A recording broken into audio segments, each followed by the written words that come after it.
خداوند آپ سب کے ساتھ ہو۔ ہمارے خداوند یسوع مسیح کی خوشخبری مقدس لوکا کے مطابق اے خداوند تیری تمجید ہو۔ اس کے چھٹے باب کی 17ویں آیت سے ہم بیان سنیں۔ اس وقت یسوع اپنے 12 شاگردوں کے ساتھ اتر کر میدان میں کھڑا ہوا اور وہاں اس کے شاگردوں کی بڑی جماعت اور یہودیہ اور یروشلم اور سور و صدون کے ساحل سے لوگوں کا ایک بڑا ہجوم بھی تھا، اور اس نے اپنے شاگردوں پر نظر کر کے کہا کہ مبارک ہو تم جو غریب ہو، کیونکہ خدا کی بادشاہی تمہاری ہے۔ مبارک ہو تم جو بھوکے ہو، کیونکہ سیر کیے جاؤ گے۔ مبارک ہو تم جو روتے ہو، کیونکہ ہنسو گے۔ مبارک ہو تم جب ابن انسان کی خاطر لوگ تم سے کینہ رکھیں اور تمہیں خارج کر دیں اور ملامت کریں اور تمہارا نام برا جان کر کاٹ ڈالیں۔ اس دن خوش ہو اور شادمانی کرو، کیونکہ دیکھو آسمان پر تمہارا اجر بڑا ہے۔ لیکن ان کے باپ دادا انبیاء کے ساتھ بھی ایسا ہی کیا کرتے تھے۔ مگر افسوس تم پر جو دولت مند ہو، کیونکہ تم اپنی تسلی پا چکے۔ افسوس تم پر جو اب سیر ہو، کیونکہ تم بھوکے ہوگے۔ افسوس تم پر جو ہنستے ہو، کیونکہ تم ماتم کرو گے اور رو گے۔ افسوس تم پر جب لوگ تمہیں بھلا کہیں، کیونکہ ان کے باپ دادا جھوٹے انبیاء کے ساتھ بھی ایسا ہی کیا کرتے تھے۔ مسیح خداوند میں میرے عزیزو، آج خدا کا پاک کلام ہمارے سامنے ایک انتخاب رکھتا ہے، چوائس ہے، انتخاب ہے۔ آپ سب اس کا انتخاب کر سکتے ہیں، اور کئی دفعہ ہم نے ایسا انتخاب کر بھی رکھا ہوتا ہے۔ اور انتخاب کیا ہے کہ خدا کی نظر میں کون مبارک ہے اور خدا کی نظر میں کون ناپسندیدہ ہے۔ بڑا سخت لفظ استعمال کیا گیا ہے کلام مقدس میں، افسوس تم پر، یا ملعون ہے وہ شخص جو خدا پر بھروسہ نہیں رکھتا۔ بڑی سخت زبان استعمال کی گئی ہے ایسے انسانوں کے لیے جو خدا کی راہ پر نہیں چلتے، لیکن جو انسان خدا کی راہ پر چلتا ہے، خدا کو اپنی زندگی کا مرکز محور بناتا ہے، اس کے لیے خوبصورت لفظ استعمال کیا گیا ہے کہ وہ شخص مبارک ہے، اس کا گھرانہ مبارک ہے، اس کی اولاد بھی مبارک ہے، اس کی گرستی اور اس کی ذات مبارک ہے۔ اور یہ تینوں دلالتیں ہی جو آج ہم نے سنی ہیں، اور خاص طور پر زبور بھی جو پڑھا گیا، پہلا زبور ہے، جی پہلا زبور ہے، دھن ہے جو نہ مانتا ہے صلاح شریرہ دی، نہ ٹرتا ہو بریاں دے راتے کدی بھی۔ یہ پہلا زبور ہے، اور کیا شاندار زبور ہے۔ اس میں بھی خداوند یسوع مسیح کی ان مبارک باتیوں کا ہمیں ذائقہ ملتا ہے۔ اور جو پہلی تلاوت ارمیا نبی کے صحیفے میں سے ہم نے سنی، اس میں بھی بیان کیا گیا کہ خدا کی نظر میں مبارک انسان کون ہے۔ ارمیا بھی کہتا ہے کہ وہ شخص ملعون ہے جو اپنی قدرت پر، اپنی طاقت پر، اپنی عقل پر بھروسہ رکھتا ہے، اپنی قدرت پر، طاقت پر بھروسہ رکھتا ہے اور خدا کو ناچیز سمجھتا ہے۔ وہ شخص خدا کی نظر میں ملعون ہے، اور بڑا سخت لفظ ہے۔ لیکن جو شخص خدا پر بھروسہ رکھتا ہے، وہ ایسے درخت کی مانند ہے جو ندی ندی کے کنارے لگا ہوا ہے، جو اپنے وقت پر پھل دیتا ہے اور اپنی جڑیں مضبوط رکھتا ہے، وہ شخص مبارک ہے۔ کیوں وہ شخص مبارک ہے؟ کیونکہ اس کا انتخاب خدا کی ذات ہے، وہ خدا پر بھروسہ رکھتا ہے، وہ خدا پر اعتماد رکھتا ہے اور خدا کو اپنا زور باز سمجھتا ہے، اس کی قدرت کو، اس کی طاقت کو اپنی طاقت سمجھتا ہے، اور اپنی قدرت پر، اپنی طاقت پر اسے کوئی گھمنڈ نہیں ہے۔ وہ شخص مبارک ہے اور خدا کی نظر میں پسندیدہ ہے اور خدا اسے مقدم جانتا ہے۔ عزیزو، انجیل مقدس میں بھی یسوع مسیح نے کہا، یہ لوکا کی انجیل سے ہم نے سنا ہے، یہ پیغام لوکا کی انجیل سے پڑھا گیا اور لوکا کی انجیل سے ہم نے سنا۔ لوکا کی انجیل جو ہے، اس کا مزاج لوکا کا خدا یسوع مسیح کو سمجھنے کا، یسوع پر غور کرنے کا، یسوع کے کاموں کو پرکھنے کا اور یسوع کے کاموں کو دیکھ کر سمجھنے کا انداز فرق ہے۔ لوکا انجیل نویس جب یسوع کے کاموں پر، خدا کی قدرت پر غور کرتا ہے تو سمجھ آتا ہے کہ خدا کن کے ساتھ کھڑا ہے۔ لوکا کے انجیل میں پتہ چلتا ہے کہ خدا کن کے ساتھ ہے؟ خدا غریبوں کے ساتھ ہے، خدا مسکینوں کے ساتھ ہے، خدا محتاجوں کے ساتھ ہے، خدا بے کسوں کے ساتھ ہے، خدا مفلوجوں اور کمزوروں اور خطا کاروں اور بیماروں اور لاچاروں کے ساتھ کھڑا ہوا نظر آتا ہے۔ یہ لوکا کی انجیل میں یسوع کو سمجھنے کا اور یسوع پر غور کرنے کا لوکا انجیل نویس جو ہے ہمیں ایک طریقہ بیان کرتا ہے کہ خدا کن کے ساتھ کھڑا نظر آتا ہے۔ عزیزو، یہ بات ہرگز نہیں ہے کہ خدا امیروں کو ناپسند کرتا ہے، ایسی بھی بات نہیں ہے، لیکن ایسا تاثر کبھی کبھی ہمیں ملتا ہے، جیسے آج انجیل مقدس میں بھی بیان سنا، مبارک ہو تم جو غریب ہو کیونکہ خدا کی بادشاہی تمہاری ہے۔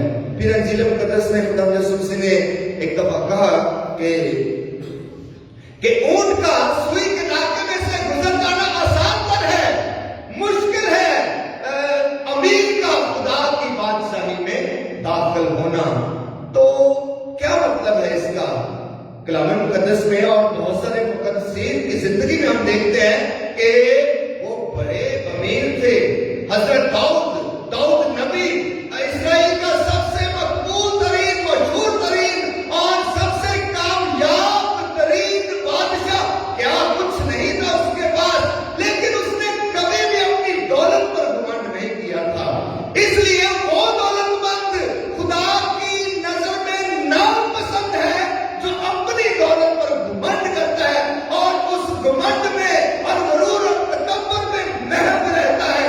خدا اسے ناپسند کرتا ہے اور ایسے دولت مندوں کو خدا رد کرتا ہے، ناپسند کرتا ہے، اور ان کی دولت کبھی بھی خدا کے نزدیک پسندیدہ نہیں ہے۔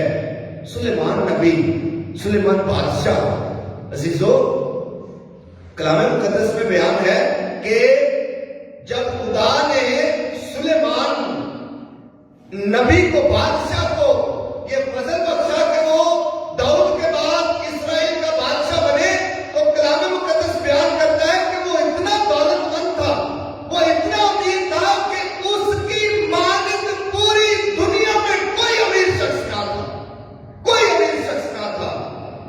خدا اسے بھی پسند کرتا ہے۔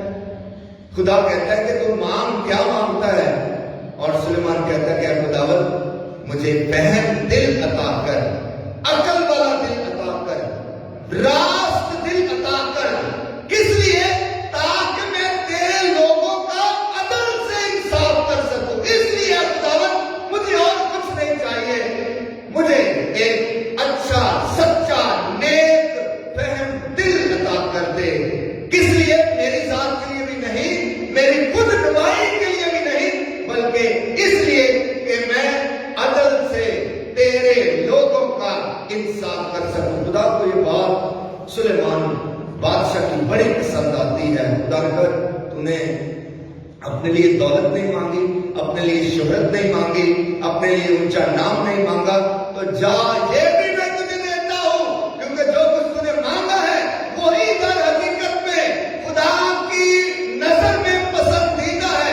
تو عزیزو، ہم سلیمان بادشاہ کو، سلیمان نبی کو جو ہے ایک عظیم بادشاہ مانتے ہیں اور حکمت اور خدا کے فضل سے معمور شخصیت مانتے ہیں۔ تو ایسا ہرگز بھی نہیں ہے کہ خدا امیر انسانوں کو پسند نہیں کرتا، خدا پسند کرتا ہے، کیونکہ ایسا انسان جو امیر ہے اور جو اپنے امیر ہونے اور اپنی دولت پر گھمنڈ نہیں کرتا، پھر بھی عاجزی سے کام لیتا ہے، فروتنی سے کام لیتا ہے اور حلیمی سے زندگی بسر کرتا ہے، وہ خدا کی نظر میں پسندیدہ ہے۔ کبھی کبھی ایسا بھی ہو سکتا ہے کہ کوئی غریب ہے، مالی طور پر غریب ہے، لیکن دل میں تکبر ہے، دل میں غرور ہے، دل میں گھمنڈ ہے، ضدی دل ہے، سخت دل ہے۔ کبھی کبھی ہم معاشی طور پر دنیا داری میں غریب ہو کر بھی جو ہے ایسے زندگی بسر کرتے ہیں کہ خدا کو وہ زندگی پسند نہیں آتی۔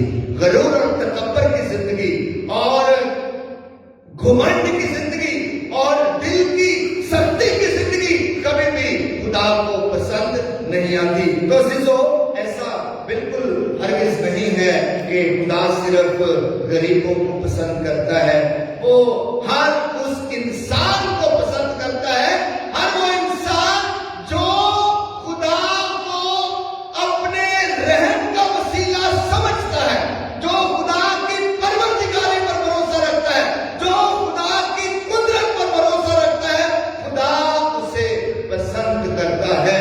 اور لوکا کی انجیل میں ہمیں ایسا ہی ملتا ہے۔ لوکا انجیل نویس جب انجیل مقدس بیان کرتا ہے تو وہ بیان کرتا ہے کہ خدا تو غریب لوگوں کا خدا ہے، خدا محتاجوں کا ہے، مسکینوں کا ہے۔ اور جب خدا فیصلہ بھی کرتا ہے کہ اس نے اپنے بیٹے کے ذریعے سے زمین پر آنا ہے، مجسم ہونا ہے، متجسد ہونا ہے، تو کس کو چن لیتا ہے؟ ایک عام سادہ دیہاتی خاتون کو، مقدسہ مریم کو چن لیتا ہے۔ اور عام سی خاتون یہ کہتی ہے کہ اس نے قدرت والوں کو تخت سے گرا دیا اور پست حالوں کو بلند کیا، قدرت والوں کو تخت سے گرا دیا، پست حالوں کو خدا بلند کرتا ہے۔ یہ لوکا انجیل نویس کا بیانیہ ہے۔ اور جب خدا یسوع مسیح پیدا بھی ہوتے ہیں تو وہ محلوں میں بھی پیدا ہو سکتے تھے، چرنی میں۔ اور جب یسوع مسیح کی خوشخبری سنائی جاتی ہے تو غریب چرواہوں کو، گڈریوں کو بتایا جاتا ہے۔ تو لوکا انجیل نویس خداوند یسوع مسیح کے واقعات کو کن کے ساتھ جوڑ کر پیش کرتا ہے؟ غریبوں کے ساتھ، محتاجوں کے ساتھ اور معاشرے کے دھتکارے ہوئے لوگوں کے ساتھ۔ اس لیے ہم نے 2 اتوار پہلے بھی بیان سنا تھا کہ جب خداوند یسوع مسیح جوان ہو جاتے ہیں اور وہ پہلی دفعہ اپنے علانیہ زندگی کا آغاز کرتے ہیں تو عیسائی نبی کا تمام کھول کر پڑھتے ہیں، اپنے لیے اپنا منشور اور مشن ظاہر کرتے ہیں۔ اور مشن کیا یسوع مسیح کا؟ کہ روح خداوند مجھ پر ہے، اس لیے اس نے مجھے مسح کیا۔ میں کس لیے آیا ہوں؟ میں کس لیے مسح ہو کر آیا ہوں؟ اس لیے اس نے مجھے مسح کیا کہ غریبوں کو خوشخبری دوں، غریبوں، مسکینوں کو خوشخبری دوں، کچلے ہوئے کو آزادی بخشوں، اندھوں کو بینائی دوں اور خداوند کے صالح مقبول کو مشتہر کروں۔ لوکا کی نظر میں خداوند یسوع مسیح کے آنے کا مقصد یہ ہے، جو حلیم ہیں، فروتن ہیں، غریب ہیں، ان کے درمیان خداوند ہمیں چلتا پھرتا نظر آتا ہے۔ تو عزیزو، کوئی امیر ہو کر بھی غریبی کی کیفیت گزار سکتا ہے۔ اور غریبی کی کیفیت کیا ہے؟ غریب ہونے کی کیفیت کیا ہے؟ جب کوئی امیر ہو کر بھی اپنی مال و دولت پر گھمنڈ نہیں کرتا اور جھک کر خدا کا شکر ادا کرتا ہے، سجدہ کرتا ہے کہ اے خدا، یہ ساری نعمتیں تیری وجہ سے، تو ہی میرا پالنہار ہے، پروردگار ہے، مہیا کرنے والا ہے، یہ نعمتیں بھی تیری طرف سے، تو وہ خدا کی نظر میں غریب ہے، خدا کو مالک سمجھتا ہے، تو ایسا شخص جو ہے اس کو خدا یسوع مسیح نے مبارک کہا ہے، مبارک ہو تم جو غریب ہو، کیونکہ آسمان کی بادشاہت تمہاری ہی ہے۔ عزیزو، آج جیسے میں نے شروع میں بیان کیا کہ ہم نے فیصلہ کرنا ہے۔ آج خدا کا کلام ہمارے سامنے انتخاب رکھتا ہے کہ کس کا انتخاب کرنا ہے ہم نے۔ خدا کے حضور کیا ہم مبارک کہلائے جا سکتے ہیں یا ملعون کہلائے جا سکتے ہیں؟ یہ ہماری چوائس ہے، ہمارے اخلاق کے ذریعہ سے، ہمارے ایمان کے ذریعہ سے، ہماری ایمانی زندگی کے ذریعہ سے، اور خدا کی پروردگاری پر بھروسہ رکھنے کے ذریعہ سے یہ انتخاب ہمیں دیا گیا ہے۔ لیکن جو خداوند کو چن لیتا ہے، خداوند اسے سرفرازی عطا کرتا ہے، خداوند اسے برکت دیتا ہے۔ آئیں آج ہم بھی یہ فیصلہ کریں، ہم نے کس کا انتخاب کرنا ہے، ہم نے کیا کہلوانا ہے، مبارک کہلوانا ہے یا خدا یسوع مسیح جن پر افسوس کا اظہار کرتے ہیں۔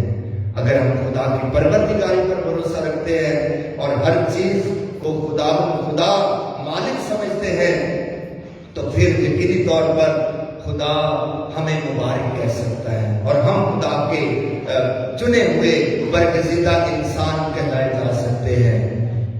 خدا سے دعا کریں، رحم مانگیں کہ ہم ہمیشہ خدا کی نظر میں مقبول نظر ہوں اور ہمیشہ وہ کریں، وہ چنیں جو راست ہے اور خدا کی نظر میں بھلا ہے۔ مسیح خداوند کے وسیلہ سے آمین۔